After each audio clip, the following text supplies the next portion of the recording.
ಇಲ್ಲಿನ ಪೂಜಾರಿಗಳೇ ದುಡ್ಡಿಗೋಸ್ಕರ ticket ಕೌಂಟರ್ನ close ಮಾಡ್ಕೊಂಡು 500 rupees ಟಿಕೆಟ್ನ 1500 ರುಪೀಸ್ಗೆ ಬ್ಲ್ಯಾಕ್ ಅಲ್ಲಿ ಸೇಲ್ ಮಾಡ್ತಾರೆ. ತುಂಬಾ ಸ್ಕ್ಯಾಮ್ ಮಾಡ್ತಾರೆ. ತುಂಬಾ ಹೊಟ್ಟೆ ಬೇರೆ ಹಸ್ವಾಗ್ತಾ ಇತ್ತು. ಕೆಳಗಡೆ ಹೋಗಿ ತಿಂಡಿ ತಿನ್ಕೊಂಡ್ ಬಂದ್ವಿ. ಆದ್ರೂ ನಮ್ಗೆ ಸಮಾಧಾನ ಇರ್ಲಿಲ್ಲ, ಇಷ್ಟು ದೂರ ಬಂದು ದೇವಿನ ನೋಡಿಲ್ವಲ್ಲ ಅಂತ. ಮತ್ತೆ ರಿಟರ್ನ್ 500 ರುಪೀಸ್ ಲೈನ್ಗೆ ಬಂದ್ವಿ. ಟಿಕೆಟ್ ಕೌಂಟರ್ ಕ್ಲೋಸ್ ಆಗಿತ್ತು, 1 ಗಂಟೆಗೆ ಓಪನ್ ಮಾಡ್ತೀವಿ ಅಂತ ಅಂದ್ರು. ಅಲ್ಲೇ ಬ್ಲ್ಯಾಕ್ ಅಲ್ಲಿ 500 ರುಪೀಸ್ ಟಿಕೆಟ್ನ 1500 ರುಪೀಸ್ಗೆ ಮಾರ್ತಿದ್ರು. ಇನ್ನೇನ್ ಮಾಡೋದು, ವಿಧಿ ಇಲ್ಲ, ದುಡ್ಡು ಹೋದ್ರೆ ಹೋಗ್ಲಿ, ದರ್ಶನ ಆದ್ರೆ ಸಾಕು ಅಂತ ಅಂದ್ಬಿಟ್ಟು 3000 ರುಪೀಸ್ ಕೊಟ್ಟು 2 ಟಿಕೆಟ್ ತಗೊಂಡ್ವಿ. ನೀವ್ ಯಾರಾದ್ರೂ ಹೋದ್ರೆ ನಾವು ಮಾಡಿದ ತಪ್ಪು ಮಾಡಕ್ ಹೋಗ್ಬೇಡಿ. 500 ರುಪೀಸ್ ಟಿಕೆಟ್ ಕೌಂಟರ್ಗೆ ಹೋಗಿ ಟಿಕೆಟ್ ತಗೊಂಡು ಲೈನಲ್ಲೇ ಹೋಗಿ ದರ್ಶನ ಮಾಡ್ಕೊಂಡು ಬನ್ನಿ. ಅವ್ರು ಯಾರೋ ಹೇಳಿದ್ರು ಅಂತ ಅಂದ್ಬಿಟ್ಟು ಯಾಮಾರ್ಬೇಡಿ. ಇಲ್ಲಿನ ಪೂಜಾರಿಗಳೇ ದುಡ್ಡಿಗೋಸ್ಕರ ಟಿಕೆಟ್ ಕೌಂಟರ್ನ ಕ್ಲೋಸ್ ಮಾಡ್ಕೊಂಡು 500 ರುಪೀಸ್ ಟಿಕೆಟ್ನ 1500 ರುಪೀಸ್ಗೆ ಬ್ಲ್ಯಾಕ್ ಅಲ್ಲಿ ಸೇಲ್ ಮಾಡ್ತಾರೆ. ತುಂಬಾ ಸ್ಕ್ಯಾಮ್ ಮಾಡ್ತಾರೆ.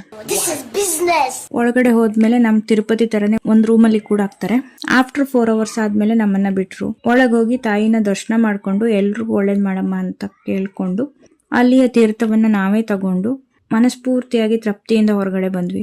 ಆಗ್ಲೇ ಮಧ್ಯಾಹ್ನ 2 ಗಂಟೆ ಆಗಿತ್ತು. ಹೊಟ್ಟೆ ಬೇರೆ ತಾಳ ಆಗ್ತಾ ಇತ್ತು. ಅಲ್ಲೇ ದೇವಸ್ಥಾನದಲ್ಲಿ ಪ್ರಸಾದವನ್ನು ಊಟ ಮಾಡ್ಕೊಂಡು ಅಲ್ಲಿಂದ ಹೊರಟಿದ್ದು ಶಿಲಾಂಗ್ ಕಡೆಗೆ.